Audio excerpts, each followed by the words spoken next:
Κύριε, καλησπέρα σας. Τρίτη σήμερα και όπως και κάθε τρίτη βράδυ, αναλύουμε μαζί όλα τα νομικά θέματα που σας αφορούν. Θα είναι τα θέματα εκπομπή μας με παρέα εκλεκτών νομικών και φοροτεχνικών. Καλώς ορίζω το φοροτεχνικό μας, τον κύριο Μιχάλη Σιφάκη. Μαθαίνω, ενημερώνετε τον κόσμο, τους τηλεθεατές, μαθαίνω τα καλύτερα. Ό,τι μπορούμε να κάνουμε, ό,τι περνάει από το χέρι μας. Και να πω επίσης ότι κάνει και εξαιρετικές τιμές. Οπότε να το πούμε αυτό για τους τηλεθεατές μας. Όποιος θέλει να σας καλεί στα τηλέφωνα, να καλεί εμάς, να δίνουμε το τηλέφωνο του κ. Σιφάκη. Όσοι έρχονται σε επικοινωνία μαζί μας μέσω του καναλιού σας, έχουν ειδικές τιμές για όλα τα θέματα. Σήμερα λοιπόν μιλάμε για τη ρύθμιση χρεών. Να πούμε κάποια πράγματα στον κόσμο, επειδή ρωτάει, επειδή πρέπει να ξέρουν πώς γίνονται οι ρυθμίσεις αυτή τη στιγμή, για να ξέρουν πώς θα πάνε στην εφορία να ρυθμίσουν τα χρέη τους. Ωραία, τέλεια. Μετά τη ρύθμιση χρεών θα πάμε στα υπερχρεωμένα. Θα μιλήσουμε με τον κύριο Μητάρα. Χαίρετε. Καλησπέρα σας. Αγαπημένος κι εσείς. Αγαπημένος και στους τηλεθεατές μας. Σας ζητάνε. Ευχαριστώ πάρα πολύ. πολύ. Και να μην θέλαμε να σας βγάλουμε, σας ζητάει το κοινό σας. Και εσάς και κυρίως τους τηλεθεατές. Να είστε καλά, ευχαριστώ. Με τον κύριο επίσης αγαπημένος σήμερα. Θα συνεχίσω να το λέω συνεχώς σήμερα. Με τον πρόεδρο του ΙΧΕ, τον κύριο Τάκη Χριστοδουλόπουλο. Καλησπέρα σας. Θα μιλήσουμε επίσης για κάποιο φαινόμενο των καιρών. Τα τελευταία 2-3 χρόνια, ειδικά, έχει ακουστεί πάρα πολύ το θέμα των εισπρακτικών εταιριών. Θα μας πείτε τι μπορεί να κάνει ο κόσμος όταν τον ενοχλούν οι εισπρακτικές εταιρείες. Ο κόσμος δεν μπορεί να κάνει πολλά. Το κράτος πρέπει να κάνει αυτά τα οποία οφείλει και δεν τα κάνει. Και θα τα πούμε ακριβώς. Θα τα πούμε αναλυτικά. Τι γίνεται. Είναι πολύ σοβαρό το θέμα. Πολύ ωραία. Θα δούμε και ένα βίντεο με τον κύριο Δημήτρη Δεδεμέζη, δικηγόρο, που θα μας μιλήσει για τους πληστηριασμούς. Θέματα επίκαιρα και που σας αγχώνουν και που θα προσπαθήσουμε και εμείς να σας ενημερώσουμε όσο το δυνατόν καλύτερα. Να πω επίσης ότι, όπως έχουμε ξεκινήσει από την αρχή της χρονιάς, σε κάθε εκπομπή λέμε τους νόμους που έχουν ψηφιστεί στη Βουλή με τη βοήθεια του κύριου Μητάρα. Μας κάνει αυτή την εισήγηση και ενημερώνεστε κι εσείς. Μου το ζητάτε και βλέπω ότι σας ενδιαφέρει. Οπότε κάθε εβδομάδα, με το καλό να είμαστε καλά, θα αναλύουμε όλους τους νέους νόμους που ψηφίζονται στη Βουλή. Ό,τι πρέπει να γνωρίζει ο τηλεθεατής για τη σωστή ενημέρωσή του. Ότι δεν πρέπει δεν το λέμε, ότι πρέπει το λέμε μόνο. Είμαστε εδώ πέρα για να λέμε αυτό που πρέπει. Έτσι ακριβώς. Κύριε Σιφάκη. Λοιπόν, να ενημερώσουμε λίγο τον κόσμο, επειδή πολλοί ρωτάνε για τις ρυθμίσεις, έχουν δημιουργήσει πάρα πολύ χρέη, μικρά, μεγάλα χρέη και θέλουν να μάθουν πώς ρυθμίζονται. Έτσι. Υπάρχουν λοιπόν τρεις διαφορετικές ρυθμίσεις. Υπάρχει καταρχάς η λεγόμενη πάγια ρύθμιση, η οποία αφορά χρέη τα οποία δημιουργηθήκαν από 1η του 2013 και μετά, δηλαδή φετινά. Ναι. Σε αυτή τη ρύθμιση, η οποία πηγαίνει μέχρι και 24 δόσεις, υπάγεται όλος ο κόσμος, είτε είναι συνταξιούχοι, είτε είναι μισθωτοί, είτε ελεύθεροι επαγγελματίες, και το ύψος της δόσης κυμαίνεται με βάση τα εισοδηματικά κριτήρια. Κάποιος δηλαδή που είναι άνεργος ή το εισόδημα του είναι πάρα πολύ χαμηλό, μπορεί να κερδίσει τις 24 δόσεις αναλόγως και το ποσό που χρωστάει. Κάποιος ο οποίος δηλώνει κάποιο εισόδημα και αναλόγως του ύψους του εισοδήματος, αυτές οι δόσεις πέφτουν. Για να γίνει λοιπόν η ρύθμιση, κάνει την αίτηση ηλεκτρονικά. Μαζί με την αίτηση πρέπει να έχει και ένα λογαριασμό IBAN, γιατί τα χρήματα από το δεύτερο μήνα και μετά τα παίρνουν κατευθείαν από την τράπεζα με πάγια εντολή. Μάλιστα. Χρειάζεται λοιπόν να έχουν ανοίξει ένα λογαριασμό. Ένα λογαριασμό, τον οποίο πάνε και δίνουν εντολή και παίρνουν τα χρήματα από εκεί κατά τέλος του μήνα με τη λεγόμενη πάγια εντολή. Αυτό συμβαίνει έτσι κι αλλιώς και για όσους δεν έχουν κάνει ρυθμίσεις, δηλαδή αυτοί που έχετε η δόση κανονική, ή μόνο όσους έχουν κάνει ρυθμίσεις. Όσοι θέλουν να κάνουν ρυθμίσεις τώρα, οι καινούργιες ρυθμίσεις τέλος πάντων, προϋποθέτουν να υπάρχει λογαριασμός IBAN για να γίνεται πάγια εντολή. Γίνεται επίσης μια υπεύθυνη δήλωση στην οποία αναγράφουν ότι όλα τα στοιχεία που δηλώνουν στη φορολογική δήλωση και στο Ε9 τα περιουσιακά στοιχεία είναι αληθή και έτσι ολοκληρώνουν τη αίτηση.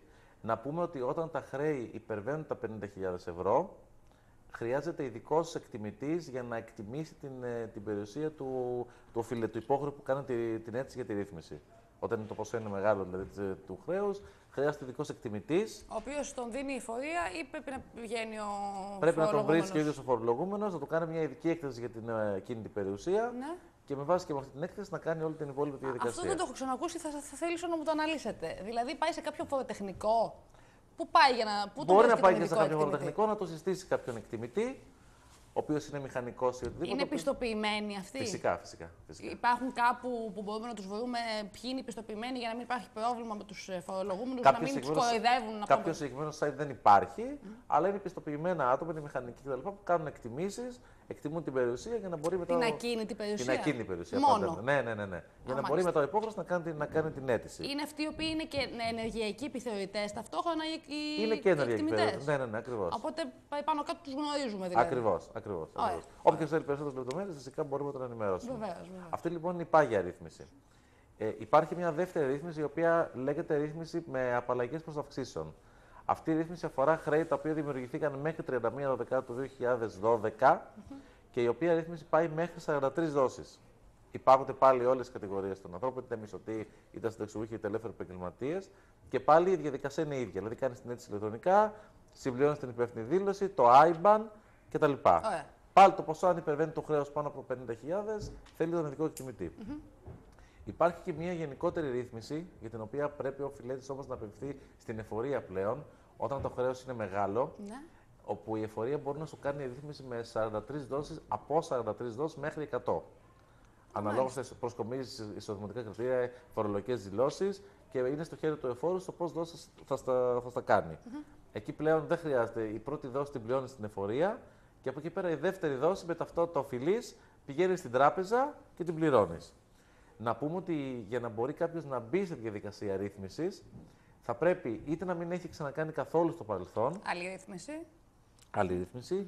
Ή άμα έχει ξανακάνει. Για το συγκεκριμένο έτος, ή να κάνει ρύθμιση γενικώς. Θα πρέπει να μην έχει ξανακάνει γενικώς ρύθμιση. Μάλιστα. Ή αν έχει κάνει άλλη ρύθμιση, να είναι ενήμερος, δηλαδή να παρακολουθεί τις δόσεις του και να τις πληρώνει κανονικά.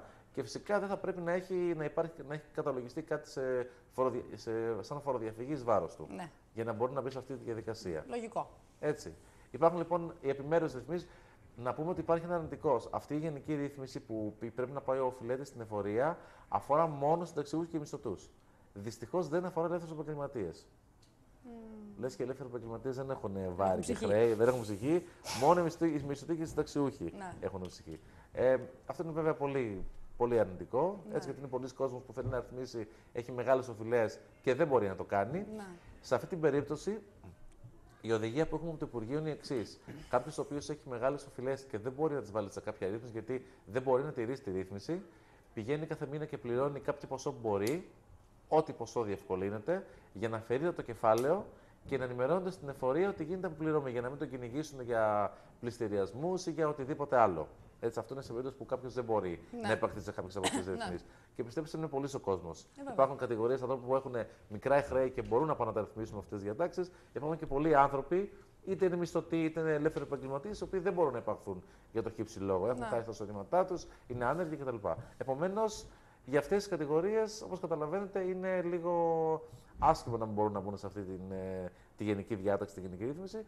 Περιμένουμε μήπως βγάλουν κάποια ευνοϊκή ή τουλάχιστον την ίδια ρύθμιση, μήπως μπορέσουν στην πορεία να ενσωματώσουν και τους ελεύθερους επαγγελματίες. Εσείς τι ακούτε, είναι πιθανό να γίνει κάτι τέτοιο? Είναι πιθανό, πως πιθανό να βάλουν και πιο πολλές δόσεις. Ο κόσμος δεν βγαίνει πλέον, δηλαδή τα πράγματα έχουν φτάσει σε πολύ άσχημο σημείο.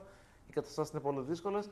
Το πιο λογικό είναι να μπουν σε πιο πολλές δόσεις για να μπορεί ο κόσμος, γιατί υπάρχει κόσμος που θέλει να πληρώσει.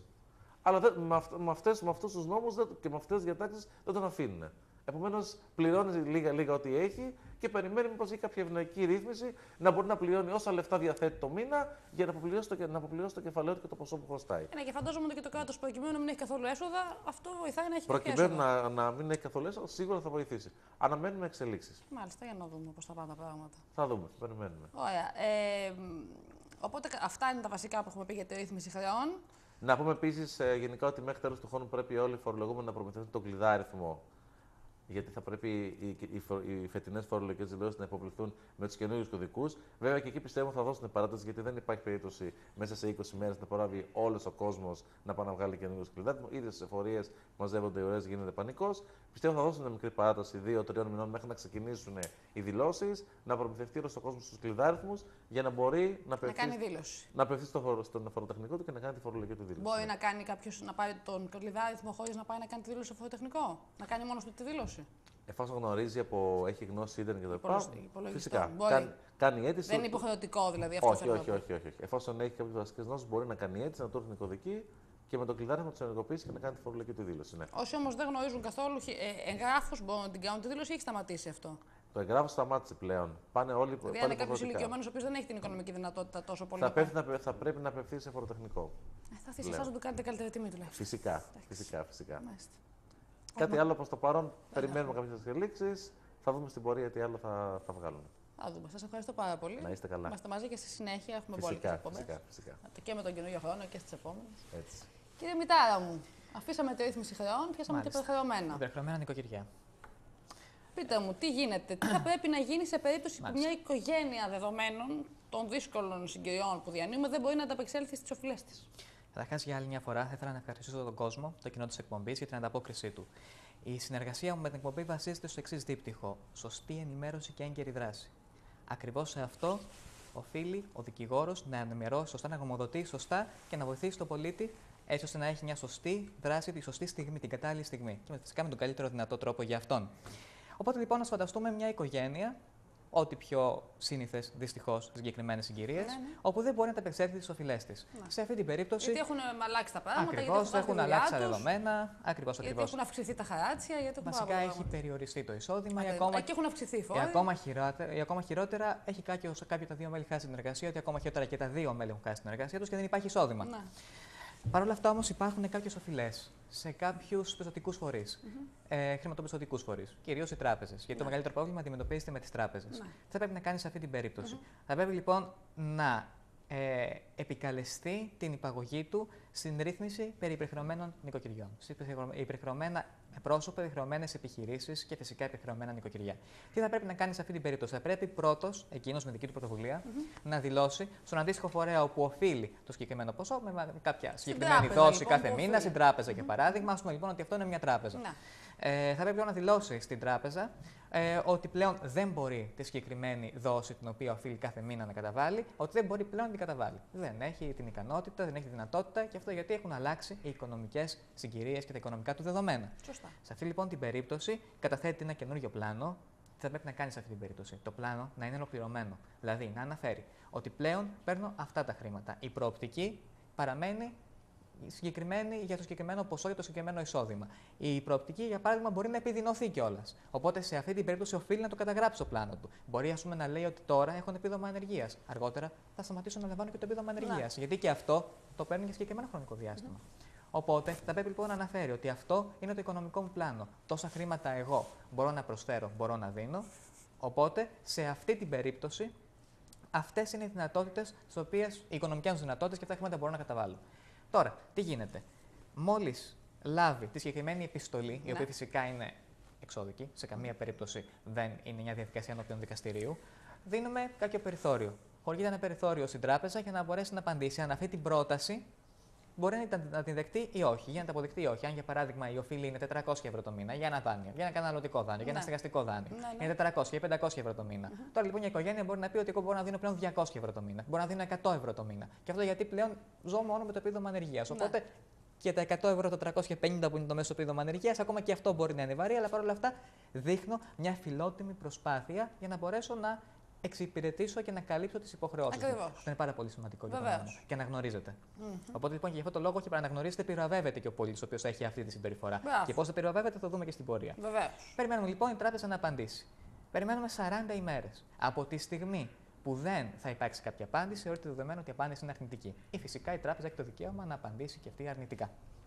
Μόλις λοιπόν απαντήσει αρνητικά, τότε και με αυτήν την απάντηση, ή φυσικά τη μία απάντηση που θεωρείται αρνητική απάντηση, προχωρούμε στη διαδικασία ενώπιον ειρηνοδικείου. Στο ειρηνοδικείο της περιοχής. Σας διακόπτω. Σε περίπτωση που απαντήσει ξεκινάμε κανονικά και ισχύουν ο συμβιβασμός που κάνουμε με την τράπεζα. Βεβαίως. Τότε σε αυτή την περίπτωση ξεκινάμε τη διαδικασία της διαπραγμάτευσης. Παρόλα αυτά όμως, αυτό που μπορούμε να πετύχουμε με τη διαδικασία της υπαγωγής υπερχρεωμένα είναι πολύ καλύτερο. Γιατί μπορούμε να πετύχουμε και τον περιορισμό της δόσης υποχρεωτικά ή ακόμα και την περικοπή του χρέους σε μεγάλο βαθμό. Ωραία. Οπότε θεωρητικά ξεκινάμε με ευνοϊκότερους όρους και με ευνοϊκότερες προοπτικές. Πολύ ωραία. Παρ' όλα αυτά όμως, φυσικά θα πρέπει να εξαντλήσουμε βάσει νόμου όλα τα περιθώρια διαπραγμάτευσης με την τράπεζα. Υπάρχει φυσικά το ενδεχόμενο η τράπεζα να μπορέσει να δεχτεί αυτό που εμείς θα την προτείνουμε και να συνεχίσουμε κανονικά τη διαδικασία της αποπληρωμής της συγκεκριμένης οφειλής, του συγκεκριμένου δανείου. Τέλεια, πάρα πολύ ωραία. Στην περίπτωση λοιπόν τώρα που δεν υπάρξει κάποια απάντηση, η απάντηση είναι αρνητική, που στις περιπτώσεις αυτές κυρίως αρνητική είναι η απάντηση. Ακριβώς. Η εξαίρεση είναι η διαπραγμάτευση σωστή και η επίτευξη κάποιας συμφωνίας. Σε περίπτωση λοιπόν που έχουμε την αρνητική απάντηση, τότε μπορούμε να ξεκινήσουμε τη διαδικασία ενώπιον ειρηνοδικείου, στο ειρηνοδικείο της περιοχής μας, όπου καταγγέλουμε τη συγκεκριμένη δανειακή σύμβαση. Στο ειρηνοδικείο στο οποίο μένουμε ή στο ειρηνοδικείο το οποίο έχει πάρθει το δάνειο για το εκάστοτε ακίνητο, αν είναι στεγαστικό? Εκεί που έχει ληφθεί το δάνειο και εκεί ακριβώς όπου είναι η κατοικία, Ωραία. την οποία για παράδειγμα εμείς Λοιπόν, αγοράσαμε βάζουμε με το μια συγκεκριμένο ανωτελεία, δάνειο. να Βεβαίως. πάμε στις διαφημίσεις και θα τα πούμε αναλυτικά. Μάλιστα.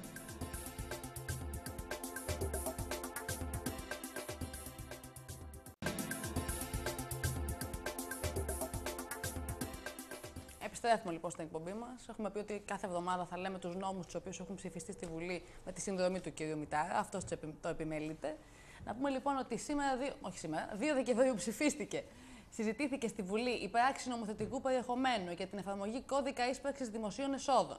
Με την προτινόμενη πράξη νομοθετικού περιεχομένου παρέχεται η δυνατότητα στο δημόσιο να επιβάλλει κατασχέσεις κινητών, όπως χρημάτων, σε βάρος των επιχειρήσεων, σε βάρος των επιχειρήσεων αυτών που έχουν σημαντικό ύψος ταμειακά βεβαιωμένων οφειλών, αποκλειστικά προς το δημόσιο και κατά τη διάρκεια της νύχτας, τα Σάββατα, τις Κυριακές και τις κατά νόμο εξαιρετές ημέρες, καθώς και το μήνα Αύγουστο. 3 Δεκεμβρίου του 2013 κατατέθηκε στη Βουλή νομοσχέδιο για την προστασία της κύριας κατοικίας. Σύμφωνα με τις προβλέψεις του συγκεκριμένου νομοσχεδίου, οι πληστηριασμοί έρονται μέχρι και τις 31 Δεκεμβρίου του 2020. Το προτινόμενο μέτρο, του οποίου η συζήτηση, η ψήφιση και η έγκριση εκκρεμεί, αφορά την προστασία της πρώτης κατοικίας από τα χρέη σε ιδιώτες μέχρι και τα 200.000 ευρώ. Στις 4 Δεκεμβρίου του 2013 συζητήθηκε στη Βουλή η πράξη νομοθετικού περιεχομένου περί απαλλαγών από φόρους για κωφούς και βαρύκοους πολίτες. Με την προτινόμενη πράξη νομοθετικού περιεχομένου παρέχονται απαλλαγές ή η μη καταβολή στο δημόσιο. Πολύ σημαντικό αυτό το μέτρο, μπράβο. Ή σε τρίτους δασμών και λοιπόν φόρων, εισφορών, δικαιωμάτων και τελών, τελών χαρτοσύμου, του ειδικού φόρου κατανάλωσης, τελών κυκλοφορίας, τελών ταξινόμησης οχημάτων, εφάπαξ πρόσθετου ειδικού τέλους σε κωφούς, βαρύκοους και σε άτομα με ειδικές ανάγκες. Κύριε Μητάρα, ευχαριστούμε. Αυτό είναι πολύ σημαντικό που κάνουμε κάθε εβδομάδα. Ήταν μια σημαντική εξέλιξη και ειδικότερα για τα άτομα με ειδικές ανάγκες. Ήταν μια εξέλιξη η οποία έπρεπε να έχει συμβεί εδώ και πολύ καιρό. Ήταν μια στροφή προς την κοινωνική πρόνοια, μια πολύ θετική στροφή και ευχόμαστε να συνεχιστούν αυτά τα βήματα. Ναι, βλέπουμε ήδη και τα θέματα με τη ΔΕΗ. Ήδη το κράτος βλέπω ότι σιγά-σιγά προσπαθεί να μπει στη δικασία και αναμένουμε εξελίξεις. Ναι, Άρα δεσμευόμαστε ότι και οποιαδήποτε εξέλιξη ο κόσμος θα είναι ενήμερος από την εκπομπή. Ακριβώς. Πολύ ωραία. Είχαμε μείνει λοιπόν στην αρχή που λέγαμε για την περιεχόμενη νοικοκυριά και λέγαμε πού μπορεί να πάει ο δανειολήπτης, ο οποίος έχει πρόβλημα. Ακριβώς. Σε αυτή λοιπόν την περίπτωση, στο ειρηνοδικείο, όπου έχει ληφθεί το δάνειο, έχει υπογραφεί η δανειακή σύμβαση και φυσικά μιλάμε για στεγαστικά δάνεια στην περιοχή που βρίσκεται το συγκεκριμένο ακίνητο, το οποίο έχει αγοραστεί με το στεγαστικό δάνειο. Οπότε, γίνεται αυτή η διαδικασία. Επί της ουσίας τι κάνουμε? Καταγγέλουμε τη συγκεκριμένη σύμβαση, δανειακή σύμβαση. Και αυτό γιατί θεωρούμε ότι η όρη της ήταν καταχρηστική. Και έτσι κι αλλιώς είναι το εξής απλό επιχείρημα. Η σύμβαση είχε υπογραφεί με τελείως διαφορετικά οικονομικά δεδομένα. Είχε υπογραφεί ότι, για παράδειγμα, μια οικογένεια μπορεί να είχε ένα εισόδημα τελείως διαφορετικό και πολλαπλάσιο του σημερινού της εισοδήματος. Οπότε, σε αυτή την περίπτωση, όντας τελείως διαφορετική η όρη, προχωράμε σε μια διαδικασία όπου πλέον ο νόμος και η δικαιοσύνη δημιουργεί και διαμορφώνει τους καινούριους όρους της σύμβασης περί αποπληρωμής του συγκεκριμένου χρέους, της συγκεκριμένης οφειλής, στη συγκεκριμένη τράπεζα. Μάλιστα. Πώς μπορεί να προσδιοριστεί αυτή η νέα εισφορά για καταβολή? Υπάρχουν κάποιο είδους κριτήρια? Παρ' όλα αυτά, όπως αναφέραμε, θα πρέπει να αναλύσουμε τα οικονομικά μας δεδομένα. Καταρχάς, πριν φτάσουμε σε αυτό το σημείο, να μην μπορούμε να καλύψουμε κάποια δόση, θα πρέπει να αποταθούμε σε κάποιο σωστά ενημερωμένο δικηγόρο. Γιατί αυτός θα μπορέσει, με συνεργασία ενός σωστού δικηγόρου, θα πρέπει να ορίσουμε ένα ποσό το οποίο θα πρέπει να καταβάλλεται, το οποίο θα είναι και η δική μας η επίσημη πρόταση, η πρόταση της οικογένειας, για να μπορέσει να ανταπεξέλθει οικονομικά. Γιατί φυσικά προτεραιότητα είναι και οι οικονομικές ανάγκες και οι τρέχουσες ανάγκες, οι βιωτικές ανάγκες της οικογένειας. Φυσικά αυτό αναγνωρίζεται πάντα για τον Έλληνα νομοθέτη. Ένα συγκεκριμένο ποσό από το οικογενειακό εισόδημα να πηγαίνει στην κάλυψη των απαραίτητων, των επιτακτικών αναγκών. Από εκεί και μετά, οτιδήποτε θεωρείται ότι θα μπορούσε να βοηθήσει ή να καλύψει αυτό το χρέος, θα είναι το περίσσεμα ή ας πούμε το υπόλοιπο αυτής της διαδικασίας. Το οποίο θα μπορούσαμε να το δώσουμε, να το παραχωρήσουμε σε κάποια τράπεζα. Αλλά όπως σας ανέφερα, αρκεί να μην προσβάλλονται οι ιδιωτικές ανάγκες. Γι' αυτό γιατί οι επιτακτικές ανάγκες είναι προτεραιότητα να καλυφθούν. Το αναγνωρίζουν άπαντες. Πάρα πολύ σημαντικό αυτό. Πότε λοιπόν θα πρέπει να καταβάλει η οικογένεια τη συγκεκριμένη εξώδικη επιστολή? Θα πρέπει, όπως αναφέραμε και πριν το διαφημιστικό διάλειμμα, θα πρέπει να γίνεται ακριβώς ανά πάσα στιγμή. Οποιαδήποτε στιγμή η οικογένεια νομίζει ότι δεν μπορεί να καλύψει τη δόση έτσι όπως είναι με τα τωρινά δεδομένα, η υφισταμένη δόση. Σε αυτή την περίπτωση, λοιπόν, όταν νιώσει πως δεν μπορεί να την καλύψει, θα πρέπει να ξεκινήσει αυτή τη διαδικασία. Αν, για παράδειγμα, χρωστάει η οικογένεια ένα ποσό όπως 500 ευρώ το μήνα και νιώθει ότι δεν μπορεί αυτό το συγκεκριμένο μήνα να το καλύψει επειδή έχουν αλλάξει δραματικά τα δεδομένα, ένα σύνθετο φαινόμενο, Σε αυτή την περίπτωση, λοιπόν, θα πρέπει να ξεκινήσει απευθείας τη διαδικασία. Και όπως σας είπα, θα πρέπει να γίνει σωστά, μεθοδευμένα, χωρίς αλόγιστες κινήσεις. Και φυσικά η διαμόρφωση του ποσού το οποίο θα προτείνει η οικογένεια με συνεργασία του δικηγόρου θα πρέπει να είναι εξαιρετικά μελετημένο και επιμελημένο. Φυσικά, όπως σας ανέφερα, στα πλαίσια των κοινωνικών κριτηρίων. Να σας ρωτήσω κάτι. Αν το δάνειό μας είναι το λεγόμενο κόκκινο, για παράδειγμα, μπορούμε να την κάνουμε τη συγκεκριμένη ρύθμιση, δηλαδή αν δεν έχουμε πληρώσει για κάποιο διάστημα τις δόσεις μας, ή αυτό απαγορεύεται? Πρέπει να έχουμε μια καλή σχέση προκειμένου να μπούμε σε κάποιο νόμο. Θα αναφερθώ σε αυτό στην πορεία. Αλλά μου το πείτε στην πορεία. Εφόσον μου κάνετε αυτή τη στιγμή αυτή την ερώτηση, μπορώ να σας αναφέρω ότι σημαντικό είναι να δείξουμε, όπως ανέφερα και με το διαφημιστικό διάλειμμα, μια σωστή συμπεριφορά, μια φιλότιμη συμπεριφορά, ότι πλέον ενδιαφερόμαστε. Αυτό που εμείς είχαμε αφήσει στη μέση, ακόμα και αν κάποιοι μήνες δεν είχαν καλυφθεί οικονομικά, ενδιαφερόμαστε πλέον να μπούμε σε μια διαδικασία με ευνοϊκότερη ρύθμιση να αποπληρώσουμε την οφειλή μας. Ότι δεν το αφήνουμε λοιπόν έτσι. Ότι δεν το αφήνουμε, ότι ακριβώς ενδιαφερόμαστε. Γιατί φυσικά πρέπει να αποφύγουμε και την καταχρηστική επίκληση. Αν για παράδειγμα μια οικογένεια για πολλά έτη, 2 έτη, ακόμα και 3 έτη, δεν έχει καταβάλει κάποια εισφορά ή έστω κάποιο ποσοστό τη εισφορά, τη μηνιαία εισφορά τη, εκεί όντως θα μπορούσε η άλλη πλευρά, η πλευρά της τράπεζας ή οποιοδήποτε άλλο ιδιωτικού φορέα, ιδιωτικού το τονίζουμε αυτό, να επικαλεστεί ότι είναι καταχρηστική η εφισταμένη Άρα λοιπόν, όπως σας ανέφερα, όταν έρθει η στιγμή που η οικογένεια νιώθει πως δεν μπορεί να καλύψει την υφισταμένη ανάγκη, το υφιστάμενο έξοδο κάθε μήνα, σε αυτή την περίπτωση θα πρέπει να αποταθεί στο δικηγόρο. Όπως είπαμε λοιπόν ότι στέλνουμε το εξώδικο, περιμένουμε η τράπεζα να μας απαντήσει. Αν δεν μας απαντήσει. Αν δεν μας απαντήσει, προχωράμε κατευθείαν στη διαδικασία, όπως σας ανέφερα. Και όπως αναφέρατε κι εσείς με την ερώτησή σας, πάντα στον τόπο κατοικίας ή στον τόπο που έγινε η λήψη της δανειακής σύμβασης, η υπογραφή της, ή στον τόπο που βρίσκεται το ακίνητο, αν μιλάμε για στεγαστικό δάνειο. Ωραία. Αν η εκδίκαση της υπόθεσης αργήσει. Ναι. Τι γίνεται μέχρι τότε, τι μπορούμε να κάνουμε? Είναι ένα σύνθες φαινόμενο, δυστυχώς. Η αργοπορημένη, η καθυστερημένη απονομή δικαιοσύνης. Υπάρχουν υποθέσεις, ειδικότερα για τα υπερχρεωμένα νοικοκυριά, για τη ρύθμιση του περίφημου νόμου της Κατσέλη, όπως γνωρίζει ευρύτερα το κοινό, οι οποίες έχουν λάβει δικάσιμο ημέρα και ημερομηνία 2020-2021. Οπότε λοιπόν καταλαβαίνετε πως υπάρχει ένα διάστημα 7-8 ετών. Τι θα πρέπει να γίνει σε αυτά τα 7-8 έτη, μέχρι να δικαστεί η υπόθεση. Όταν λοιπόν γίνεται η λήψη προσωρινών μέτρων. Ορίζεται λοιπόν από εισαγγελέα προσωρινά για αυτά τα έτη να υπάρχει μια συγκεκριμένη δόση μέχρι να δικαστεί η υπόθεση. Όπου τότε θα ληφθεί και η οριστική απόφαση. Θα είναι προσωρινή. Είναι μια απόφαση η οποία φυσικά μπορεί να θεωρηθεί προπομπός, αλλά της απόφασης, οριστικής απόφασης, αλλά όπως σας ανέφερα μετά από 7 ή 8 έτη που μπορεί να υπάρχει η δίκαση, ή και λιγότερα έτη φυσικά, δεν προδικάζω τα 7 ή τα 8 έτη, μπορεί να είναι και σε 2 έτη. Αλλά μέχρι να ληφθεί η απόφαση μπορεί να αλλάξουν και τα οικονομικά μας δεδομένα. Ναι. Αλλά με τα τρέχοντα δεδομένα, ο εισαγγελέας θα βγάλει μια προσωρινή απόφαση. Ευκταίο. Για τους πάντες. Με ποιο τρόπο κατοχυρώνεται τώρα η πρώτη κατοικία από τον πληστηριασμό? Η πρώτη κατοικία λοιπόν με συγκεκριμένες προβλέψεις είναι κατοχυρωμένη. Μάλιστα. Έχουν ακουστεί πολλά σενάρια ότι η πρώτη κατοικία ότι θα έρθει η προστασία μετά από της. εσάς, Ακριβώς. Θα παίξει βιντεάκι που θα μιλήσουμε για τους πληστηριασμούς. Παρ' όλα αυτά λοιπόν αυτή τη στιγμή δεν υπάρχει ακόμα κάποιο πλαίσιο ή κάποια πρόβλεψη, ουσιαστική πρόβλεψη, κάτι το οποίο να έχει ψηφιστεί, να έχει εισαχθεί και να έχει εφαρμοστεί, το οποίο έρει την προστασία της πρώτης κατοικίας. Τώρα μιλάμε για την πρώτη κατοικία στην περίπτωση της ακινήτου περιουσίας. Ωραία, σε περίπτωση τώρα κινητής περιουσίας. Κινητής περιουσίας. Τι προβλέπετε, πώς μπορεί μια οικογένεια, εφόσον ξεκινήσει αυτή τη διαδικασία, να την προστατεύσει από την κατάσταση? Όταν λέμε κινητή περιουσία, μιλάμε για καταθέσεις. Ναι. Τραπεζικές καταθέσεις, ένα τραπεζικό λογαριασμό, μιλάμε για ένα αυτοκίνητο ή για οτιδήποτε άλλο το οποίο θα μπορούσε να αποτελέσει στόχο του φορέα στον οποίο εμείς έχουμε τη συγκεκριμένη οφειλή. Ναι. Σε αυτή λοιπόν την περίπτωση θα πρέπει να δηλωθεί εξ αρχής ότι υφίσταται αυτή η συγκεκριμένη κινητή περιουσία, να το προσφύγουμε στη δικαιοσύνη, στο κείμενο της αγωγής, ότι υφίσταται. Για ποιο λόγο υφίσταται αυτή η περιουσία, το αυτοκίνητο για παράδειγμα, ότι είναι απαραίτητο γιατί καλύπτονται στοιχειώδες και πάγιες ανάγκες μεταφοράς μιας οικογένειας. Μια οικογένεια για τετραμελής, για παράδειγμα, είναι απόλυτα φυσιολογικό για τον νόμο να έχει ένα αυτοκίνητο μεσαίου κυβισμού.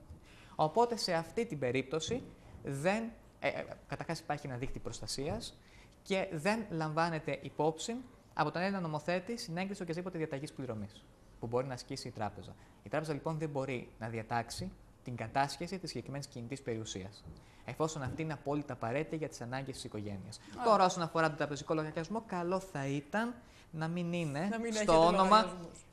Ακόμα και αν υπάρχουν, να μην είναι στο όνομα του ανδρογίνου, όπου ένας από τους δύο θα προσφύγει και θα ξεκινήσει τη διαδικασία υπαγωγής του. Ωραία. Αν όμως έχουν χρέη τώρα που το είπατε αυτό και οι δύο σύζυγοι. Μάλιστα. Συμβαίνει. Φυσικά. Σύνηθες.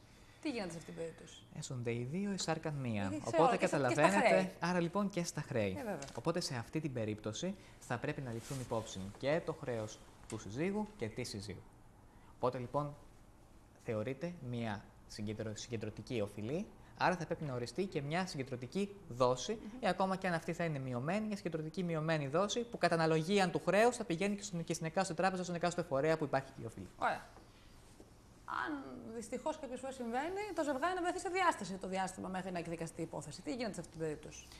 Τους χώρισαν τα χρέη που λέμε. Όπου αποφασιστεί η κυριότητα του συγκεκριμένου ακινήτου, της πρώτης κατοικίας, τότε σε αυτή την περίπτωση θα συνεχίσει το συγκεκριμένο άτομο, ο σύζυγος ή η σύζυγος, αν και συνήθως είναι η σύζυγος, αλλά σε περίπτωση που υπάρχει ακόμα και αν είναι συνενετικό το διαζύγιο, σε αυτή την περίπτωση και γίνει μια φυσιολογική νομή της περιουσίας, τότε μοιράζεται ή το χρέος ή σε περίπτωση που επιδικαστεί σε κάποιον από τους δύο, αναλαμβάνει αυτός και την αποπληρωμή. Ωραία. Σε περίπτωση θανάτου του δανειολήπτη, τι γίνεται, τι προβλέπετε για τους κληρονόμους του? Οι κληρονόμοι θα πρέπει επίσης να συνεχίσουν το έργο το οποίο είχε αφήσει ο Φλέτης. Αν οι κληρονόμοι δεν αποδεχθούν, σταματάει η ρύθμιση και μένει το. Δηλαδή, αν δεν κάνουν. Διακυβεύεται όμως η κυριότητα της κατοικίας. Όπου σε αυτή την περίπτωση και πάλι θα πρέπει να σκεφτεί με τη συνδρομή και την γνωμοδότηση κάποιου σωστού δικηγόρου, σωστά ενημερωμένου δικηγόρου, αν εξυπηρετεί, κατά πόσον εξυπηρετεί και αν εξυπηρετεί φυσικά η αποδοχή ή όχι τη συγκεκριμένη κληρονομία. Αλλά φυσικά υπάρχει το δικαίωμα να μην το αποδεχθεί, οπότε σε αυτή την περίπτωση όλη η διαδικασία διακόπτεται. Ωραία. Αν έχει δοθεί διαταγή πληρωμής από την τράπεζα, ο πολίτης πώς μπορεί να αμυνθεί? Καταλαβαίνετε ότι θα πρέπει και η τράπεζα με κάποιο τρόπο να αντιδράσει. Η συνηθισμένη αντίδραση των τραπεζών είναι η εκτελεστή τίτλη, τα μέτρα αναγκαστικής εκτέλεσης. Ναι. Όπως για παράδειγμα η διαταγή πληρωμής ή η απειλή για διαταγή πληρωμής, η κατάσχεση ή η απειλή για κατάσχεση. Σε αυτή την περίπτωση, όπως σας ανέφερα, η κινητή περιουσία η οποία κρίνεται άμεσα αναγκαία και η πρώτη κατοικία δεν πειράζονται σε καμία περίπτωση. Είναι κατοχυρωμένα, είναι εξασφαλισμένα και απόλυτα καλυμμένα. Και η ύπαρξή τους και η κατοχή τους απόλυτα νόμιμη με τον Έλληνα νομοθέτη. Ωραία. Αν και θα το υπεραναλύσουμε στο επόμενο βίντεο που θα παρακολουθήσουμε. Είχαμε μιλήσει και στην προηγούμενη εκπομπή για τις διαταγές πληρωμής και ποιο είναι το δίκτυο. Ότι σε αυτές τις περιπτώσεις εξαιρούνται. Πάντοτε υπάρχουν και τα κοινωνικά κριτήρια. Υφίστανται τα κοινωνικά κριτήρια και πάντοτε εφαρμόζεται ο νόμος βάσει των συγκεκριμένων κριτηρίων. Ωραία. Τώρα αναγώνιας οικογενή. Ναι. Τώρα σε περίπτωση που γίνει άρση των πληστηριασμών, Μάλιστα. διακυβεύεται το συγκεκριμένο ζήτημα? Είναι ένα θέμα το οποίο αυτή τη στιγμή Είναι ακόμα στον αποτελεί τα 9 δέκατα των ερωτήσεων που μου υποβάλλει καθημερινά ο κόσμος και το κοινό. Υπάρχει τέτοιο ενδεχόμενο. Ακριβώς. Υπάρχει τέτοιο ενδεχόμενο άρσης της απαγόρευσης πληστηριασμών. Θα σας πω ότι αυτή τη στιγμή δεν μπορούμε να κάνουμε προβλέψεις. Το σίγουρο πάντως είναι ότι δεν έχει λόγο να φοβάται η οικογένεια η οποία έχει δείξει μια σωστή συμπεριφορά και μια φιλότιμη συμπεριφορά αποπληρωμής του χρέους. Οπότε είναι αυτό που σας αναφέρω και είναι πάρα πολύ σημαντικό. Μπορεί να επικοινωνήσει μαζί μου με οποιοδήποτε σωστά ενημερωμένο δικηγόρο η οικογένεια η οποία θα βρεθεί ακριβώς τον ίδιο μήνα που θα μπορέσει να καλύψει τις υποχρεώσεις της. Ωραία. Μια οικογένεια η οποία για μεγάλο χρονικό διάστημα, με συγχωρείτε για τη διακοπή, για μεγάλο χρονικό διάστημα δεν έχει καλύψει καθόλου την μηνιαία εισφορά της. Σε αυτή την περίπτωση θα αντιμετωπίσουμε κάποιο πρόβλημα, όπου και εκεί θα πρέπει να βρούμε τρόπους για να υπερασπιστούμε το οικογενειακό εισόδημα και την οικογενειακή περιουσία. Αυτοί είναι αυτοί που στοχοποιούνται. Αυτοί στοχοποιούνται περισσότερο. Παρ' όλα αυτά όμως παραμένουμε ακόμα σε μια διαδικασία υποθετικών προτάσεων. Περιμένουμε να δούμε ακριβώς από το Υπουργείο Γεωοικονομικών τι ακριβώς θα ψηφιστεί, τι θα εισαχθεί, τι θα προταθεί και τι θα ψηφιστεί. Ωραία, κάντε μου και ένα μικρό σχόλιο για τις πρακτικές εταιρείες, γιατί θα το υπεραναλύσουμε με τον κύριο Χριστοδουλόπουλο μετά. Μάλιστα. Είναι επίσης ένα σημείο των καιρών, είναι ένα φαινόμενο. Θα πρέπει σε αυτή την περίπτωση να γνωρίζει ο κόσμος ότι έχει δικαίωμα να προστατευτεί. Μιλάμε πάντα για τα χρέη απέναντι σε ιδιωτικούς φορείς. Ναι. Γιατί επίσης έχει ακουστεί. Δεν παίρνει πρακτική εταιρεία για το δημόσιο ακόμα, δεν μου έχει τύχει τουλάχιστον εμένα. Να το ακούσω. Δεν πρόκειται αυτή τη στιγμή να σας συμβεί. Παρ' όλα αυτά όμως διάφοροι φόβοι οι οποίοι υπάρχουν, ίσως θα σας μιλήσει ο καλεσμένος μας πολύ καλύτερα και αναλυτικότερα γι' αυτό. Υπάρχουν κάποιοι φόβοι. Παρ' όλα αυτά όμως και τα χρέη απέναντι σε ιδιώτες. Μάλιστα. Πάντως, όσον αφορά τα χρέη σε ιδιώτες, είναι μια διαδικασία η οποία δεν προβλέπεται από τον νόμο. Θα πρέπει να προβεί μια οικογένεια σε καταγγελία, γιατί η παρενόχληση είναι και ποινικό αδίκημα. Σε αυτή την περίπτωση να το καταγγείλει και μπορεί να αφαιρεθεί και άδεια λειτουργία τη πρακτική εταιρεία. Ωραία. Κύριε Μητάση, σας ευχαριστώ πάρα πολύ. Είμαστε μαζί έτσι κι αλλιώς και στην εκπομπή με τις Ανά πάσα στιγμή στη παρεμβάσεις. διάθεσή σας και στη διάθεση του κοινού. Παίρνουν τηλέφωνο, τα τηλέφωνα παίρνουν κατά τη διάρκεια της εκπομπής μας και δίνουμε το τηλέφωνο των εκλεκτών νομικών μας. Θα είναι χαρά μου και τιμή μου. Ευχαριστώ πολύ. Ευχαριστώ πάρα πολύ. Να είστε καλά. Πάμε να δούμε το βίντεο του κυρίου Δημήτρου Δερδεμέζη, δικηγόρου, που μιλάει εκτενέστερα για τους πληστηριασμούς και επιστρέφουμε.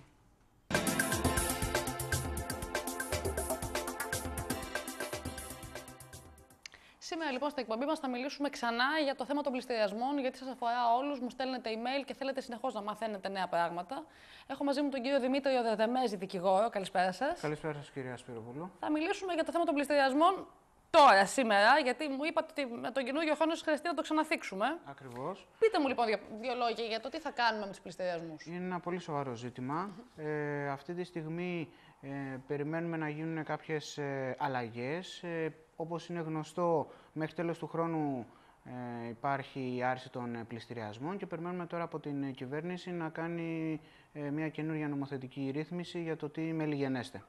Μάλιστα. Πώς προστατεύεται σήμερα η κύρια κατοικία του δανειολήπτη από τους πληστηριασμούς? Από το 2008 μέχρι και τις 31 Δεκεμβρίου του 2013 έχουμε μια σειρά από νομοθετικές ρυθμίσεις που έχουν κατατεθεί από τις εκάστοτε κυβερνήσεις, βάσει των οποίων προστατεύεται η οικία των ανθρώπων από τους πληστηριασμούς. Μάλιστα. Γίνονται πληστηριασμοί ή δεν γίνονται, γιατί έχουμε μπερδευτεί? Μέχρι το τέλος του 2013 υπάρχει αναστολή των πληστηριασμών για χρέη προς τις τράπεζες μέχρι το ύψος των 200.000 ευρώ. Σε περίπτωση που έχουμε χρέη προς την εφορία ή προς κάποιον τρίτο, τότε έχουμε πληστηριασμούς. Προς το δημόσιο δηλαδή, αν έχουμε χρέη. Ναι. Σε περίπτωση που ξεπερνάει τα 200.000 ευρώ το χρέος προς το τραπεζικό ίδρυμα, τότε οι τράπεζες ακολουθούν τη διαδικασία που επιβάλλει ο νόμος, ώστε να γίνει ο πληστηριασμός. Οπότε καλό θα ήταν ο κόσμος αυτό να το γνωρίζει και να μην πιστεύει ότι καλύπτεται εάν χρωστάει στην εφορία ή σε τρίτους. Θα πρέπει να ενεργήσει άμεσα για να προστατευτεί από τυχόν δυσάρεστες εκπλήξεις. Αν υπαχθώ στο νόμο Κατσέλη, το σπίτι μου προστατεύεται από τον πληστηριασμό? Προστατεύεται από τη στιγμή που κάνουμε την κατάθεση της αίτησης στο εκάστοτε ειρηνοδικείο. Προστατεύεται τόσο η πρώτη κατοικία και σε ορισμένες περιπτώσεις και ολόκληρη η περιουσία του δανειολήπτη. Μέχρι να γίνει το δικαστήριο τώρα, πώς προστατεύεται η κύρια κατοικία μου, όπως είπατε? Προστατεύεται με την προσωρινή διαταγή την οποία θα βγάλει ο ειρηνοδίκης μετά από κάποιο μικρό χρονικό διάστημα αφότου γίνει η κατάθεση της αίτησης οπότε μόλις βγει και η απόφαση της προσωρινής προστατεύεται μέχρι την ημέρα του δικαστηρίου. Να πούμε σε αυτό το σημείο ότι τα δικαστήρια αργούν λίγο να γίνουν. Υπάρχουν περιπτώσεις που ξεπερνάμε και το 2020 για να γίνει το δικαστήριο. Απ' τη μία βέβαια αυτό ίσως είναι και καλό γιατί δεν κινδυνεύει και ο... Ακριβώς. Από την άλλη όμως δίνεται δυνατότητα, δεν λύνεται το πρόβλημα, αλλά δίνεται δυνατότητα στους δανειολήπτες να έχουν ένα χρονικό διάστημα ώστε να μπορούν να τακτοποιήσουν τις εκκρεμότητες και να δουν πώς θα το ρυθμίσουν το όλο ζήτημα. Ωραία. Για πάμε σε ένα άλλο θέμα τώρα, γιατί και αυτό ακούγεται συχνά. Εγώ για παράδειγμα έχω στην τράπεζα 1.200 ευρώ. Ναι. Όχι για λογαριασμό μισθοδοσίας, αλλά καταθετικό λογαριασμό απλό. Μπορεί η τράπεζα να μου τα δεσμεύσει? Όχι, γιατί για ένα χρηματικό ποσό από 1.500 έως και 2.000 ευρώ υπάρχει ακατάσχετο. Βέβαια, πρέπει να πούμε ότι ο μισθός και η σύνταξη είναι ακατάσχετα, οπότε δεν υπάρχει κάποιο τέτοιο θέμα. Αν είναι πάνω από αυτό το ποσό, μπορεί να μου το κατασχέσει? Ναι. Δηλαδή, εκεί υπάρχουν... Να μου το δεσμεύσει, μάλλον. Ναι, υπάρχουν περιπτώσεις που μπορεί να γίνει. Σε περίπτωση που χρωστάω στην εφορία ένα ποσό, 1.000 ευρώ για παράδειγμα. Ναι. Και ήρθε κάποια έκθεση κατάσχεση ακινήτου μου, μπορεί να γίνει αυτό? Ναι, μπορεί να γίνει κατάσχεση και πληστηριασμός. Θα πρέπει άμεσα να προβεί σε ρύθμιση ο δανειολήπτης και αν ο ίδιος δεν μπορεί να βγάλει άκρη, ας το πούμε έτσι, να επικοινωνήσει με τον δικηγόρο του, οπότε να μπορέσει να το συμβουλέψει για το τι θα κάνει ακριβώς. Είναι διαφορετικό η κατάσχεση από τον πληστηριασμό? Ναι, με την κατάσχεση χάνεται η εξουσία διάθεσης, δηλαδή δεν μπορώ να μεταβιβάσω το ακίνητό μου, αλλά όμως το έχω. Ενώ με το ακίνητο το χάνω με τον πληστηριασμό. Οι κατασχέσεις γίνονται κανονικά, οι πληστηριασμοί όμως έχουν ανασταλεί, όπως είπαμε και προηγουμένως. Μάλιστα. Τώρα έρχονται σπίτι μου έγγραφα, το οποίο συμβαίνει επίσης από κάποιο δικαστικό επιμελητή. Και δεν καταλαβαίνω τι είναι. Πότε πρέπει να ανησυχήσω εγώ σαν δανειολήπτης? Που θα δω τον ταχυδρόμο. Ναι, μπορεί να έρθει η εξώδικη καταγγελία, η διαταγή πληρωμής, η έκθεση κατάσχεσης ακινήτου. Αμέσως θα πρέπει να γίνει η ανακοπή και αναστολή και αυτό θα γίνει με την βοήθεια του νομικού συμβούλου. Μάλιστα. Δάνεια εργατικής κατοικίας του ΟΕΚ που λέμε μπορούν να μπουν στο νόμο Κατσέλη? Ναι, μπαίνουν μέσα στο νόμο Κατσέλη. Και λειτουργούν με τον ίδιο τρόπο η διαδικασία? Ναι. Ωραία. Αρκεί βέβαια να έχει τις προϋποθέσεις για να μπορέσει να μπει μέσα στο νόμο Κατσέλη. Σε περίπτωση που δεν έχει τις προϋποθέσεις, τότε θα πρέπει να βαδίσει ο δανειολήπτης με βάση τις ρυθμίσεις που λέει το Υπουργείο. Καλό θα ήταν όμως να πάει με τις προϋποθέσεις, οι οποίες βασικά για να μπορέσει να μπει κάποιος και να επαχθεί στο νόμο Κατσέλη, θα πρέπει να είναι είτε φυσικό πρόσωπο, είτε να μην είναι εμπορός. Ναι. Επίσης μπορεί να μπει κάποιος ο οποίος είναι ελεύθερος επαγγελματίας ή και μικροέμπορος και να φαίνεται ότι βρίσκεται σε αδυναμία πληρωμής. Ωραία. Τώρα, κάτι που έχει συμβεί επίσης και ανησυχεί πάρα πολλοί κόσμος. Πολλές φορές έχουμε μπει εγγυητές σε κάποιο δάνειο. Σε περίπτωση που είμαστε εγγυητές και το δάνειο είναι κόκκινο, κινδυνεύουμε? Σε περίπτωση που είμαστε εγγυητές ή συνοφιλέτες, ευθυνόμαστε και εμείς για το συγκεκριμένο δάνειο και θα πρέπει να προσέχουμε πάρα πολύ, γιατί τότε θα στραφούν εναντίον μας και θα ακολουθήσουν ακριβώς την ίδια διαδικασία την οποία θα ακολουθήσουν και για τον οφειλέτη. Οπότε θα πρέπει να είμαστε πάρα πολύ προσεκτικοί προς τα άτομα τα οποία μπαίνουμε εγγυητές. Μάλιστα. Σε περίπτωση που κληρονομήσω εγώ ένα ακίνητο, καλός ή κακός, και το οποίο έχει κάποια δάνεια επάνω του, εκεί πάλι κινδυνεύω, έχω πρόβλημα? Τα δάνεια, όταν κάποιος κληρονομήσει, κληρονομεί και τα δάνεια και το σπίτι. Εάν δεν θέλει τα δάνεια, δεν δέχεται την κληρονομιά, θα πρέπει να αποποιηθεί την κληρονομιά μέσα στο τετράμινο που ορίζει ο νόμος, αλλά αυτό θα έχει σαν αποτέλεσμα να χάσει και το σπίτι και τα δάνεια στα οποία είναι επιβαρημένο το ακίνητο. Οπότε βλέπουμε εκεί τι μας συμφέρει, αν το ακίνητο είναι παραπάνω η αξία του από το δάνειο και πάλι τώρα αυτό είναι σχετικό, γιατί έτσι όπως έχουν γίνει η αξία των ακινήτων, εντάξει, θα δουν, όλοι μπορούν να συμβουλευτούν τον δικηγόρο τους για κάθε περίπτωση. Πώς μπαίνουμε λοιπόν στο νόμο Κατσέλη, για κάντε μου μια μικρή ανακεφαλαίωση. Στο νόμο Κατσέλη μπαίνουμε όταν είμαστε φυσικά πρόσωπα, δεν πρέπει να είμαστε έμποροι. Μπορούν να μπουν ελεύθεροι επαγγελματίες ή και όπως είπαμε και μικροέμποροι. Θα πρέπει να αποδείξουμε ότι είμαστε σε αδυναμία πληρωμής. Βέβαια, εδώ θα πρέπει να τονίσουμε ότι σε αδυναμία πληρωμής μπορεί να βρίσκονται και άνθρωποι οι οποίοι εργάζονται και οι οποίοι έχουν υποστεί σημαντικές μειώσεις στις αποδοχές τους ή ακόμα και συνταξιούχοι. Ναι, βέβαια. Έχουν μειωθεί οι συντάξεις. Ακριβώς. Και οπότε και εκείνοι έχουν το δικαίωμα να μπουν στη ρύθμιση και στο νόμο Κατσέλη. Ωραία. Μπορώ να πάω στην τράπεζα εγώ μόνη μου και να ζητήσω ρύθμιση για το δάνειό μου? Βεβαίως. Μπορεί οποιοδήποτε να πάει στην τράπεζα για να μπορέσει να ρυθμίσει το δάνειό του. Οι τράπεζες έχουν προγράμματα τα οποία έχουν εκπονήσει για διάφορες κατηγορίες πελατών και με βάση την κάθε μία κατηγορία του πελάτη θα βγει το κατάλληλο πρόγραμμα. Ναι. Απλά το θέμα είναι στο αν ο πελάτης και δανειολήπτης θα μπορέσει μετά και από αυτή τη ρύθμιση να πληρώσει ή να μην πληρώσει τα δάνειά του. Αν δεν καταφέρει να είναι συνεπής και σε αυτή τη ρύθμιση, μετά η χειροτερεύει και η κατάσταση, φαντάζομαι. Σε κάποια στιγμή και μετά, εφόσον πάει μία ή δύο φορές στην τράπεζα και γίνει είτε αναχρηματοδότηση είτε γίνει έτσι κάποια καλύτερη ρύθμιση και δεν μπορέσει να ανταποκριθεί, θα πρέπει να μπει στο νόμο Κατσέλη για να έχει μπορέσει... Τη δυνατότητα, θέλω να πω μετά. Ναι, έχει τη δυνατότητα. Γιατί άνοιξε τώρα το θέμα της άρσης, της κατάσχεσης των πληστηριασμών? Αυτό ήταν μια απόφαση της κυβέρνησης καθώς και διάφορων οικονομικών παραγόντων, ώστε λόγω της οικονομικής ύφεσης υπάρχει η άποψη ότι θα πρέπει τα κόκκινα δάνεια και οι επενδυτές και οι αγοραστές δεν προχωρούν στο να αγοράσουν κάποια ακίνητα και με αυτόν τον τρόπο τους δίνεται η δυνατότητα στο να αγοραστούν κάποια ακίνητα. Ναι. Από εκεί και μετά πιστεύει η κυβέρνηση ότι πρέπει να γίνει αυτό. Βέβαια, απ' την άλλη δεν θέλει να προχωρήσει στην άρση στο να ξαναγίνουν πληστηριασμοί κυρίως για πρώτη κατοικία. Ναι. Και αυτό κυρίως θέλουν να το κάνουν σταδιακά. Μάλιστα. Οι τράπεζες τελικά κερδίζουν από τους πληστηριασμούς? Μέχρι στιγμής όχι, δεν κερδίζουν, αλλά επειδή δεν γίνονται πληστηριασμοί.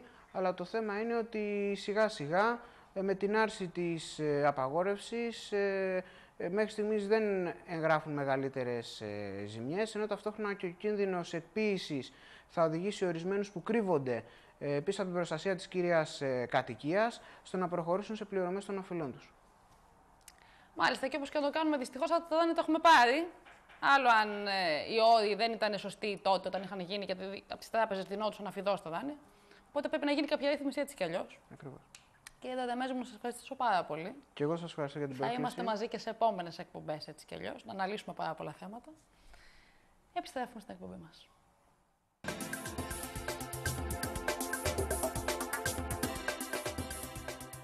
Κατατοπιστικότατος ο κύριος Δεδεμέζης και όπως μου είπε μόλις τώρα ο κύριος Μητράς, πρέπει να μετονομάσουμε την εκπομπή, να τη λέμε Νόμος Κατσέλη, όχι Θέμητος Θέματα. Θα μπορούσε να είναι ένας ενδεικτικός τίτλος προτινόμενος. Τι να κάνουμε, τους δάει ο κόσμος. Εννοείται. Πάμε Είναι σημείο των καιρών, είναι μια κοινωνική ανάγκη και γι' αυτό ακριβώς θα μιλήσουμε. Ωραία, πάμε στις διαφημίσεις και επιστρέφουμε. Μάλιστα.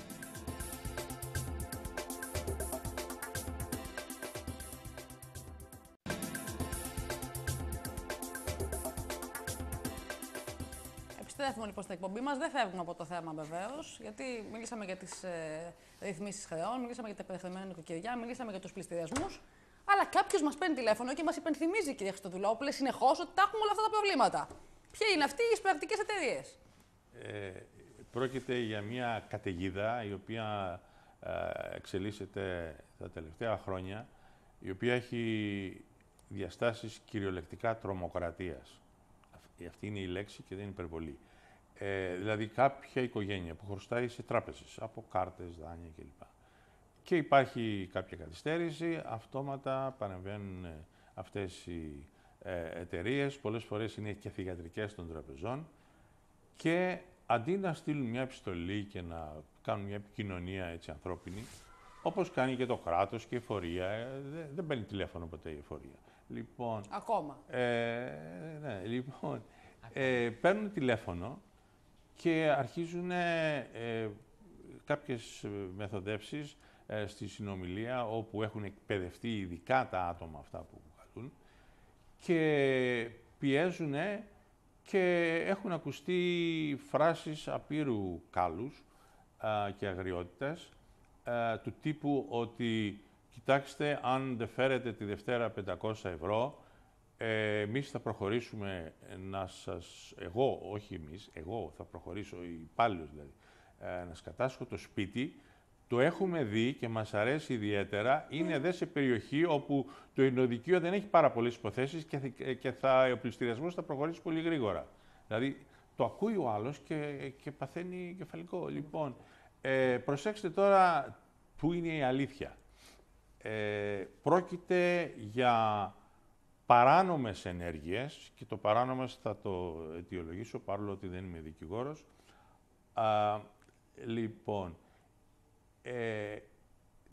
το 1966 έγινε ένα διεθνές σύμφωνο για τα ατομικά και πολιτικά δικαιώματα των πολιτών, το οποίο υιοθετήθηκε από τη Γενική Συνέλευση των Ηνωμένων Εθνών.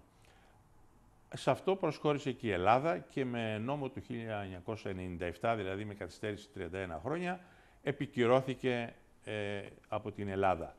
Εκεί υπάρχει ένα πολύ ενδιαφέρον άρθρο, το νούμερο 17, το οποίο λέει το εξής ενδιαφέρον.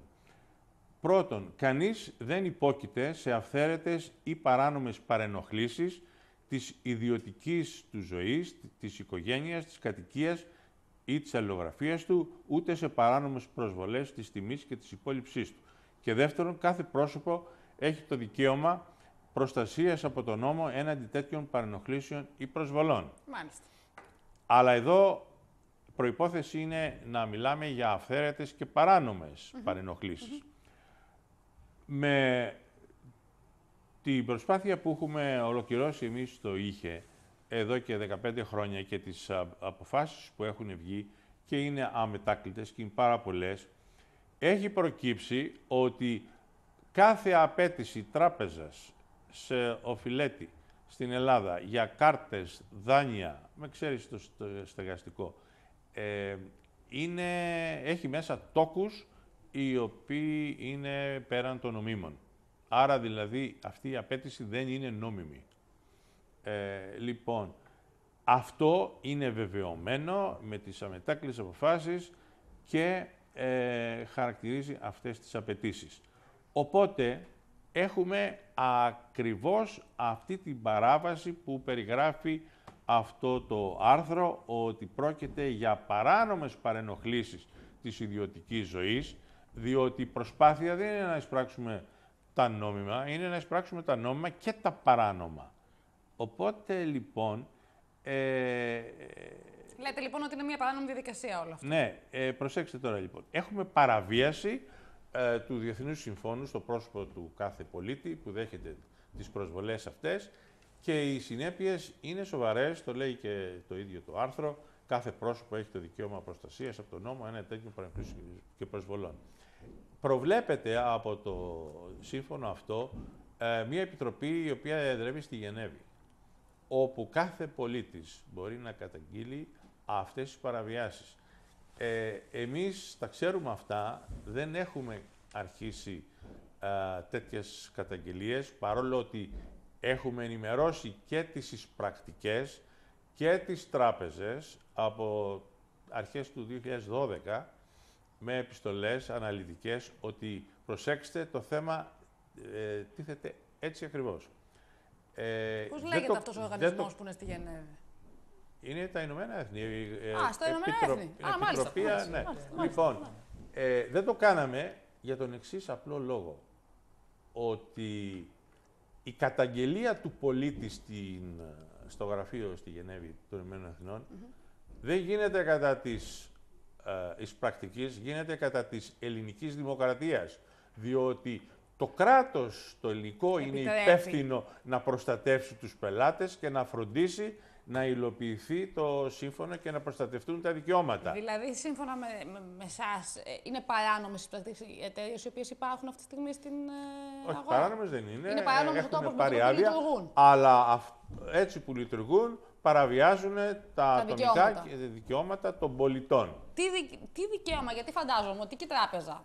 Τώρα εντάξει, θα κάνω το δικηγόρο του διαβόλου, ξέρετε, όταν κάνουμε σε αυτές τις συζητήσεις, πάντα παίρνω και εγώ το μέρος για να υπάρξει και ένας αντίλογος σε όλο αυτό. Κάποιος πρέπει να εμφανιστεί σαν συμπαθών την τράπεζα. Της τράπεζας. Είναι και λοιπόν, του συμπαθώ ιδιαίτερα λοιπόν τις τράπεζες. Αν και δεν έχω καταθέσει στις τράπεζες, αλλά ελπίζω να με συμπαθήσουν κάποια στιγμή κι αυτές. Αστειεύομαι. Λοιπόν, η τράπεζα είναι ένας οργανισμός, είναι μια ιδιωτική επιχείρηση. Όταν κάνει μια σύμβαση, μου το έχετε ξαναπεί, ότι η σύμβαση είναι παράνομη, αλλά δεν πάει και να την υπογράφει. Δεν πρέπει να πάρει λοιπόν και αυτά που έχει συμφωνήσει και χρησιμοποιεί την εισπρακτική εταιρεία προκειμένου να υπάρχει κάποια πίεση γι' αυτό? Οι νομικοί θα μας πούνε πάρα πολύ εύκολα και είναι βασική έννοια στο δίκαιο, ότι κανένας δεν δεσμεύεται από παράνομη συμφωνία που έχει υπογράψει. Ας έχεις υπογράψει, αν είναι παράνομη. Στον εμπόριο της Βενετίας, άμα το πάμε, ναι, έχετε δίκιο σε αυτό. Ναι. Αλλά, ναι, εντάξει. Αλλά υπάρχει αυτή η συμφωνία.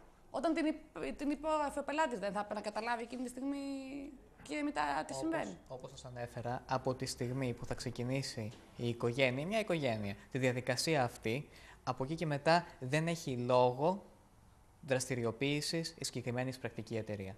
Η εισπρακτική εταιρεία και σε τελική ανάλυση πρέπει να σκεφτούμε και τη φύση της παρέμβασης. Με συγχωρείτε. Μιλάμε αυτή τη στιγμή για υπενθύμηση οφειλής. Ναι. Δεν μιλάμε για εκβιασμό. Ναι.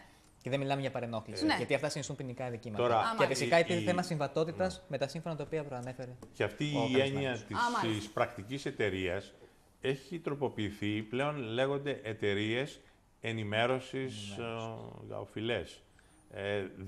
Δεν παίζουν νομίζω ρόλο ότι πρακτικό. στο παρελθόν υπήρχε και μεγαλύτερο πρόβλημα. Δηλαδή, υπήρχαν άπειρα τηλέφωνα που έκανε πρακτική εταιρεία στους δανειολήπτες. Ενώ τώρα αυτό έχει μειωθεί, νομίζω. Και σε ακατάστατες όρους. Έχει μειωθεί διότι το κράτος κατάλαβε ότι οι πολίτες δέχονται Είχαν γίνει και αυτοκτονίες, είχαν γίνει πάρα πολλά πράγματα που υπήρξαν και στοιχεία και βγήκε ένας νόμος ο οποίος υποχρεώνει αυτές τις εταιρείες ενημέρωσης οφειλών όλες οι επικοινωνίες που κάνουν να τις μαγνητοφωνούν και να διατηρούν τα αρχεία για 6 μήνες. Οποιοςδήποτε δεχτεί τηλεφώνημα το οποίο τον προσβάλλει και έχει κάποιο λόγο να θέλει να ακουστεί ξανά, ζητάει από τη Γενική Γραμματεία Καταναλωτής του Υπουργείου Ανάπτυξης να δοθεί αυτό το απόσπασμα της συνομιλίας μαγνητοφωνημένο για να εξεταστεί τι υπόθηκε ακριβώς. Και να παραδοθεί στη δικαιοσύνη. Ναι, γιατί φαντάζομαι ότι η πρακτική εταιρεία στόχος της δεν είναι να οδηγήσει τον άλλον σε.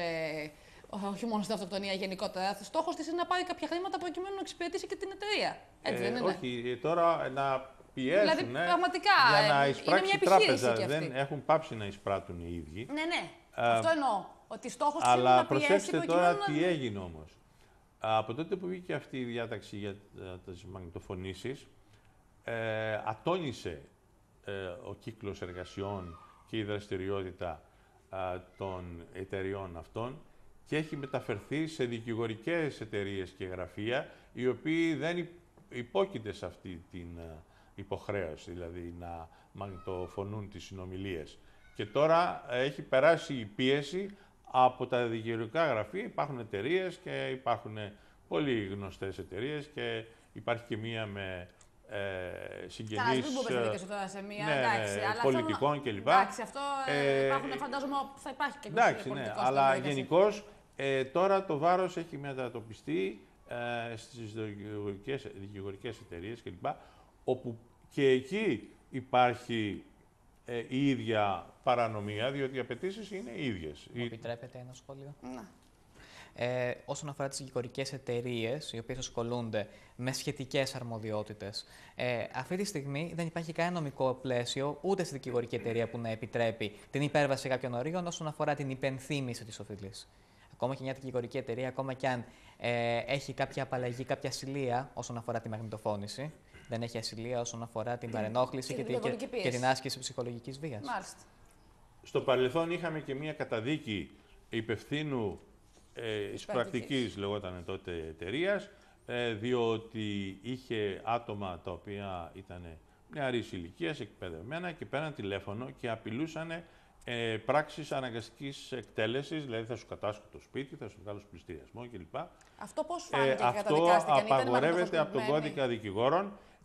Μη δικηγόρος να χειρίζεται τέτοιες συζητήσεις, γιατί είναι πολύ βαρύ να το χειρίζεται. Και καταδικάστηκε πρωτόδικα, θυμάμαι, σε 12 μήνες φυλάκιση με μήνυση του Προέδρου του Δικηγορικού Συλλόγου. Ωραία, για να το κλείσουμε το θέμα.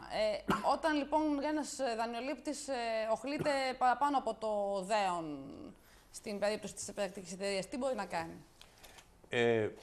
Μπορεί να καταθέσει αγωγή, έτσι, να ζητήσει αποζημίωση και στην τράπεζα, η οποία έχει βάλει την εταιρεία, και στην εταιρεία. Και θα σας πω και κάτι ενδιαφέρον, γιατί εμείς τα ψάχνουμε πάρα πολύ. Αυτές οι εταιρείες στην Ελλάδα, είναι περίπου 30-35, έχουν ένα σύνδεσμο των εταιριών κλπ.